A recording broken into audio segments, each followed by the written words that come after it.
Vous êtes-vous déjà demandé si certains films d'horreur étaient inspirés de faits réels? Tout comme moi, je suis sûre que oui. Dans cette vidéo, je vais donc vous parler de 2 films à succès qui ont pour origine une histoire vraie, je vous l'assure, à vous faire froid dans le dos. Alors, si ce n'est pas déjà fait, éteignez vos lumières et installez-vous bien confortablement. C'est bon? Vous êtes prêts?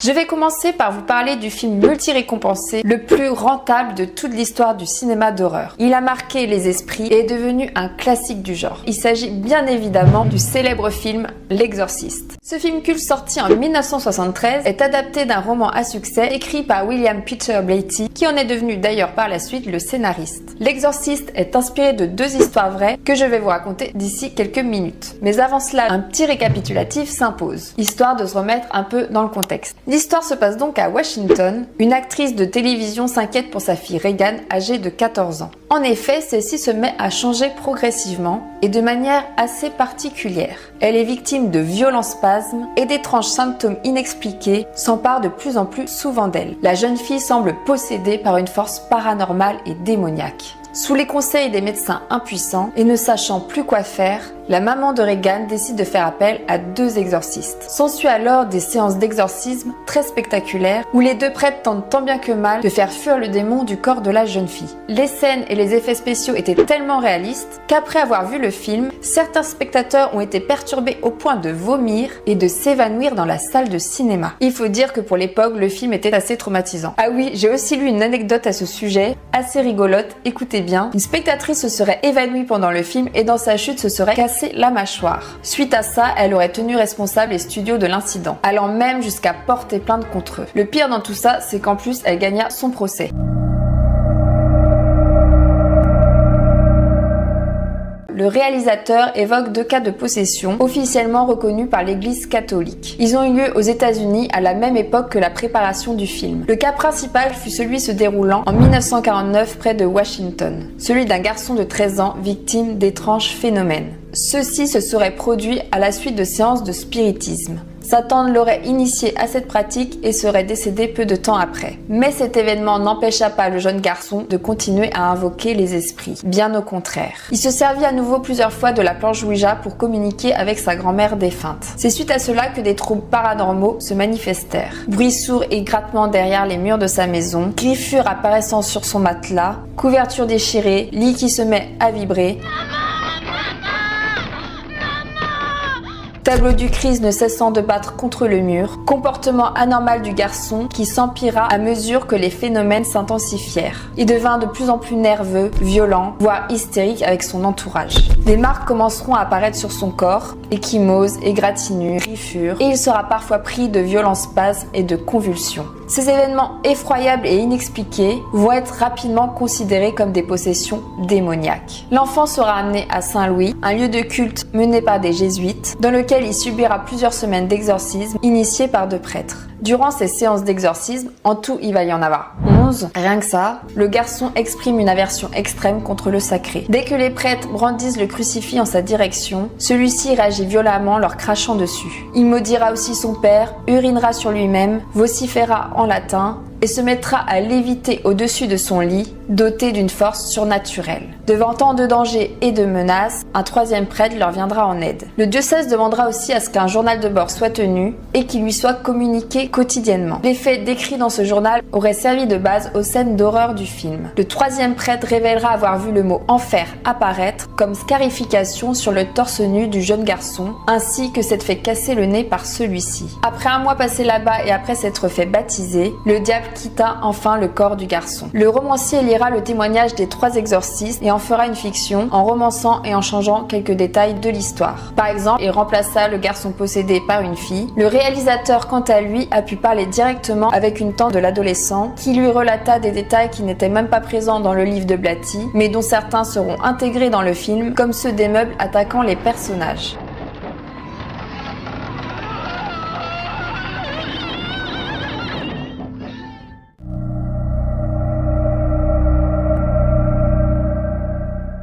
L'Exorciste est aussi connu pour les événements dramatiques qui se produisirent sur son tournage, si bien qu'il fut considéré comme l'un des films les plus maudits de toute l'histoire du cinéma.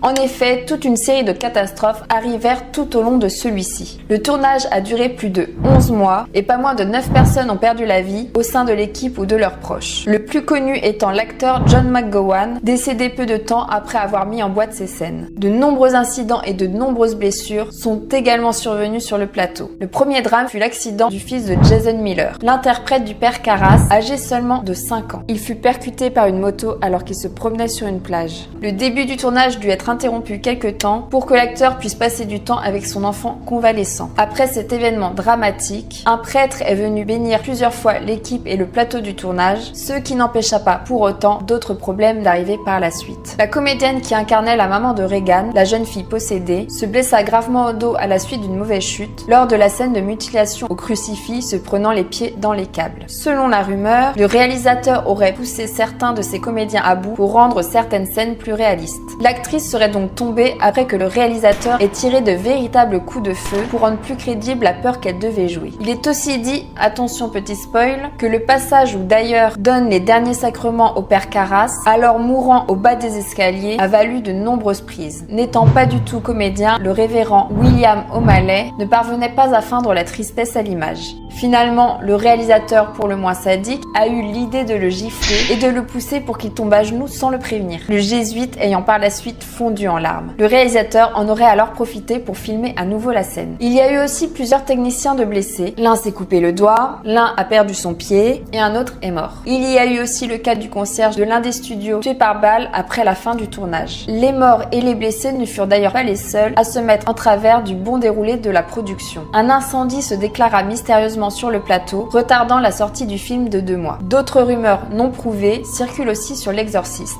comme celle d'un adolescent qui aurait assassiné une jeune fille ou le fait que l'un des figurants aurait fini tueur en série. Autre histoire glauque, l'actrice principale qui incarnait la jeune fille possédée reçut à la suite de ce film des menaces de mort l'accusant de glorifier Satan. Un garde du corps a même dû être engagé durant 6 mois pour la protéger. Malgré tout, une personne ne croit pas en la malédiction. Il s'agit de William Blatty, le scénariste du film. Selon lui, le réalisateur a inventé beaucoup de ces histoires pour se faire de la publicité. Quant aux décès qui sont avérés, il déclare que sur une période d'1 an, il est inévitable que les gens aident ou se blessent.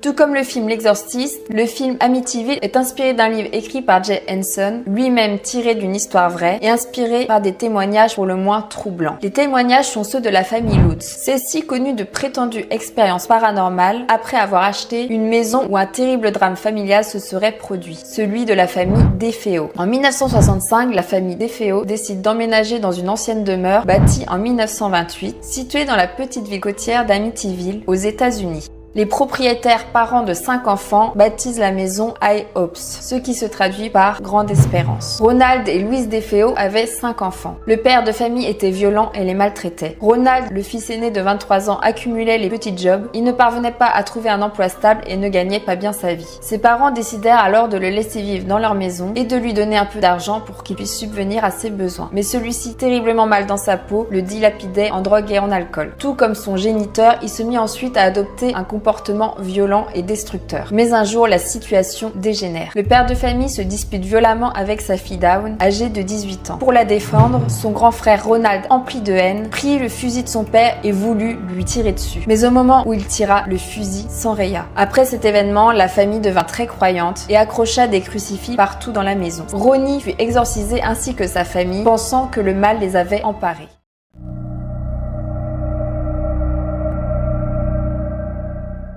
C'est dans la nuit du 13 novembre 1974, une semaine après s'être fait exorciser, que Ronald Jr., le fils aîné, se lève et descend de sa chambre, un fusil 357 Magnum à la main. Il est 3 heures du matin quand il assassine de sang-froid ses parents, puis ses frères et sœurs pendant leur sommeil. Ce qui est étrange, c'est qu'aucun des voisins cette nuit-là n'a entendu les coups de feu retentir.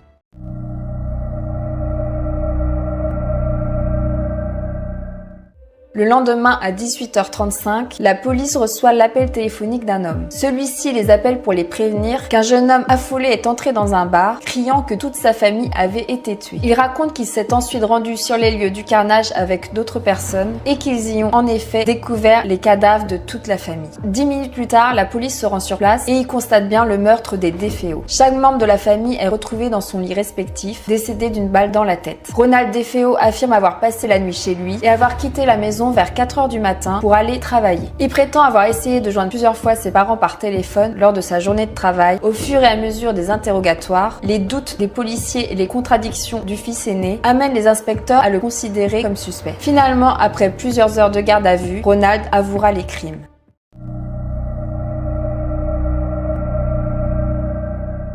Durant le procès, Ronald changea plusieurs fois de version, allant même jusqu'à dire qu'un tueur à gages les avait tués. La dernière version qu'il raconta fut celle des voix dans la tête qu'il entendait le persécuter. Selon lui, ces voix auraient appartenu à une série d'esprits maléfiques qui se seraient emparés de la maison, le torturant pendant des mois avant qu'il ne commette les crimes. Il a aussi dit avoir été possédé par une entité maléfique qui contrôlait chacun de ses mouvements. Des mains noires lui auraient donné le fusil et des voix menaçantes lui auraient martelé « Tue-les tous ». Ronnie commença par la chambre de ses parents. Il cite « Après que j'ai tué mon père, c'est comme si je ne pouvais plus m'arrêter. » Sa sœur Dan fut la dernière de la famille à être assassinée. La folie sera plaidée et Ronald sera condamné à 6 peines consécutives d'emprisonnement de 25 ans à la prison de Dannemora. L'affaire DeFeo a largement été commentée. Certains experts ont affirmé que Ronnie était fou, mais qu'il avait inventé l'histoire des voix dans sa tête pour réduire sa peine.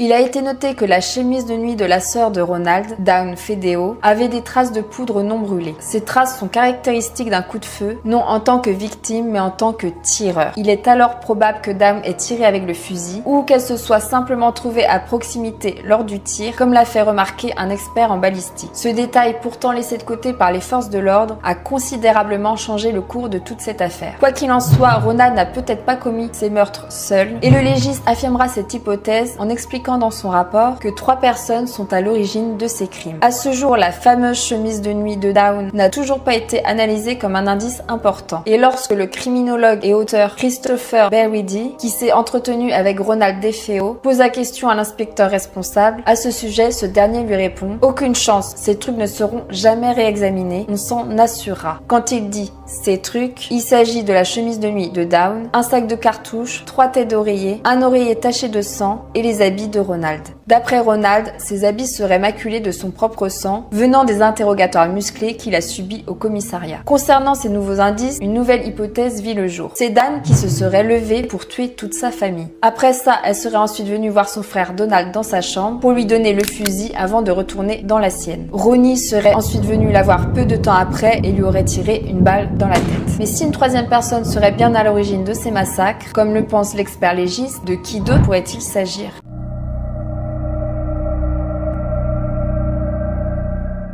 Après l'arrestation de Ronald, la maison d'Amityville resta vide jusqu'à ce que la famille Lutz y emménage en 1975. C'est cette histoire qui finira par convaincre le monde que la maison d'Amityville était possédée. Le couple et ses 3 enfants y vécurent seulement 28 jours. Ils se sont enfuis de là et ne sont jamais revenus. Après leur installation, ils ont prétendu être témoins d'une série de phénomènes paranormaux, des visions étranges aux voix venant de nulle part, des substances mystérieuses qui apparaissaient sur les murs, des yeux qui les regardaient de l'extérieur, des variations de température, des odeurs écœurantes, des taches noires dans les sanitaires ou encore des nuées de mouches en plein hiver. Katie a même été soi-disant retrouvée en lévitation au-dessus de son lit. George aurait aussi déclaré qu'il se levait chaque nuit à 3h15 du matin, heure à laquelle les DeFeo ont été tués. C'est à partir de leurs témoignages retranscrits et compilés dans un livre controversé qu'a été écrit le scénario d'Amityville, La Maison du Diable, sorti en 1976. Ce fut le tout premier film d'une série de films d'horreur traitant de ce fait divers. Dans le récit, l'un des fils de Lutz affirme que les événements se sont réellement passés, mais qu'ils ont pu être exagérés par son père, qui était un fanatique de surnaturel. À tel point qu'il avait même l'habitude d'invoquer les esprits dans la maison. Depuis lors, la propriété est passée entre de nombreuses mains. Aucun des propriétaires qui l'ont acheté après les Lutz n'a jamais signalé une quelconque manifestation anormale. Les expériences qu'auraient vécues les Lutz est sujet à controverse. Personne n'a pu prouver que la maison était réellement habitée par les esprits ou si cela relevait tout simplement du pur fantasme. En 1995, un expert en paranormal alla jusqu'à publier The Amityville Horror Conspiracy. Désolé pour l'accent. Traduction Amityville, l'horrible conspiration. Une enquête qui dénonçait le récit d'Hanson et la manipulation de la famille Lutz. Moi perso, je me dis qu'il s'est passé trop de choses bizarres et en faisant mes recherches, j'ai découvert qu'en 1600, à l'emplacement même de la maison, un révérend aurait fait construire un foyer pour les Indiens originaires du Massachusetts. Mais en réalité, dans ce prétendu foyer, il y fit une toute autre activité. Et pas très catholique pour le coup.